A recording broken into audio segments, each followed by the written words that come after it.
Shoutout sa inyong lahat. Ayan, magawa tayo ng chicken lollipop.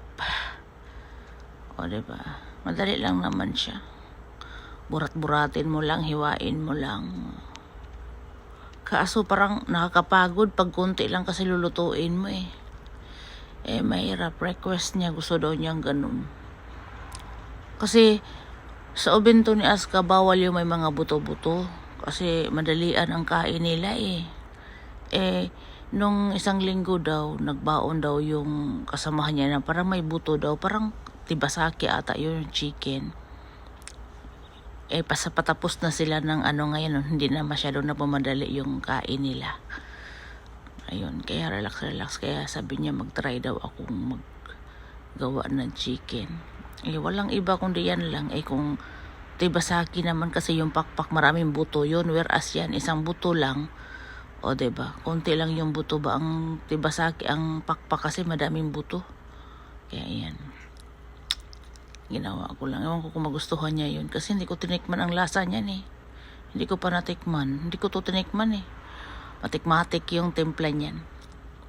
O diba, tinago ko yung dyan. Kasi baka zivaaring yan. Ganon.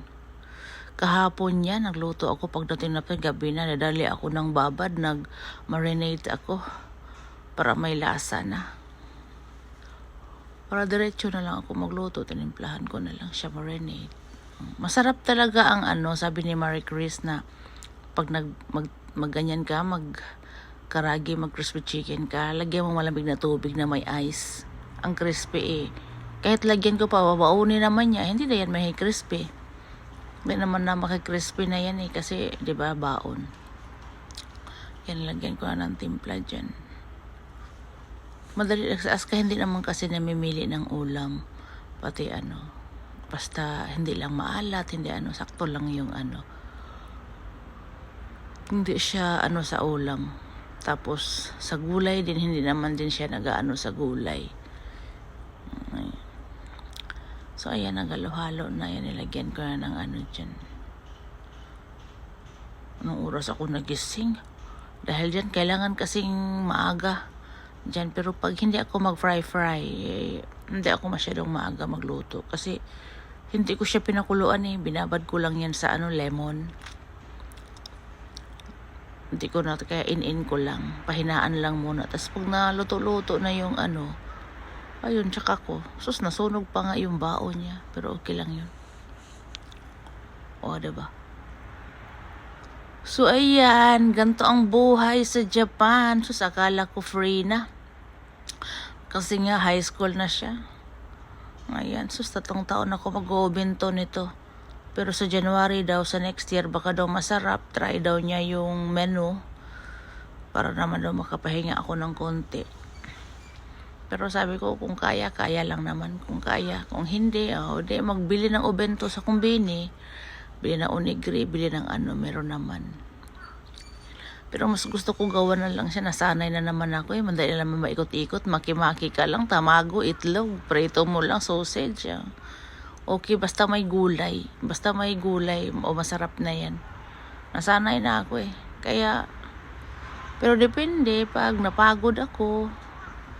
Pag pero kahit pagod ako, makagising naman ako ng maaga. So ayan, magluto na tayo kasi wala na akong oras dyan. Nagmamadali na ako eh. 6 ko yan eh. 6:20. Pagtingin ko niya, nagbubod ako. 6:20 na yan. 7:20 siya aalis. 7:24 na nga siya nakalabas eh. Ang tagal din kasi niya na mata. 7 na siya nagising. Sarap daw ng tulog niya. Yan, lumamadali. Buti hindi na siya nagkaroon ng Ayan, 2 piraso lang muna niluto ko mamaya. Tikman ko yung ginawa ko mamaya pag uwi ko. Tikman namin. Kaya sabay kayo magkain kasi malamig na yun sa kanya eh. Diba pag dumating baon yun, wala lang initan eh.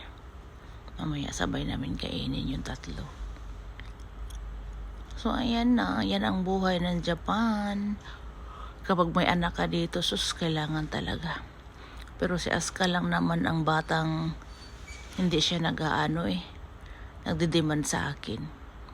Lagi pa niya sinasabi, onegaishimasu, makisuyo daw siya, bento daw niya, tapos pagdating arigato, sus talaga napas, oishikatta yo, ang sarap ng obento ko, oishikatta, arigato ne, mataas tayo, yorushiko, sabi niya, pakisuyo ulit bukas, ganun siya. Ganun talaga siya. Lagi niyan sinasabi niya, arigato ne, salamat gachang, pakisuyo ulit bukas, ganun siya. Tapos nakasmile, ang sarap ng smile niya.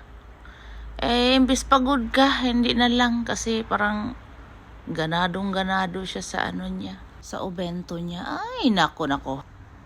Tapos gumawa ako ng chicken embutido. Parang embutido din. Manok lang na giniling ang ginawa ko, tapos spam.